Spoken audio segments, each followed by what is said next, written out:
All right, well, we're just days away from the budget 2020, where the Modi government will present its fiscal roadmap. In a way, it is one of the most anticipated budgets because of the global economic slowdown. The expectations are high, but the choices are limited. Either spend more and expand the fiscal deficit or cut down on expenditure and hence the growth. So what will it be over the course of this week? We will be speaking to experts to get a better sense of what to expect.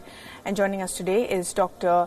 Sidhu, professor at the Center of Global Affairs, New York University, who joins us live from New York. Dr. Sidhu, thanks very much indeed for talking to us this afternoon. What are your expectations from this budget?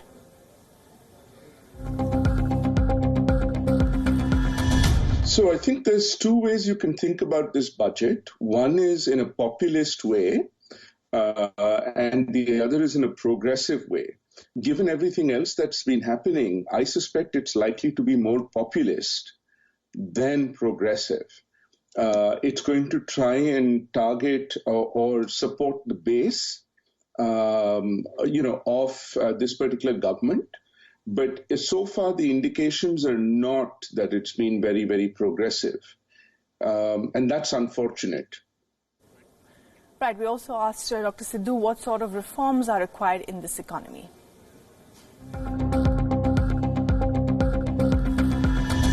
Well, I think the most drastic kinds would be necessary simply because, the budget is, the economy is stagnated. All the indications of that are not good at all. And frankly, the kind of reforms which we would require are the kinds of reforms which happened in either 1991-92 budget or 96 budget. And those are both very radical reforms which were done.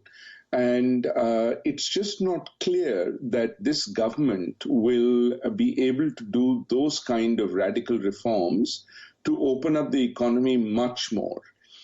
Because at one level, it's much more risky, but at another level, it's also very incompatible with what the government is doing in the other areas. Right. And also, Dr. Sidhu was asked if, the IMF reports have indicated the Indian economy is actually creating a drag on the world economy, if those indications are true or not. I think that's a very accurate assessment because in many ways, the IMF was very much looking at countries like India to revive and rejuvenate and push the global economy, particularly at a time when other economies are slowing down.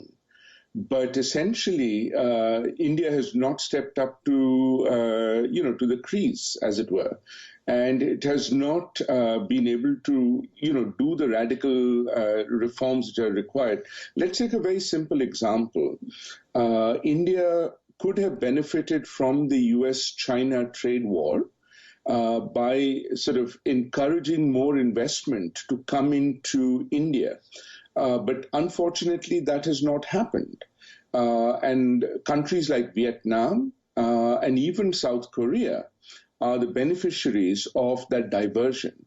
And that tells you fundamentally that something is really wrong with the Indian economy and the inability to get out of the rut.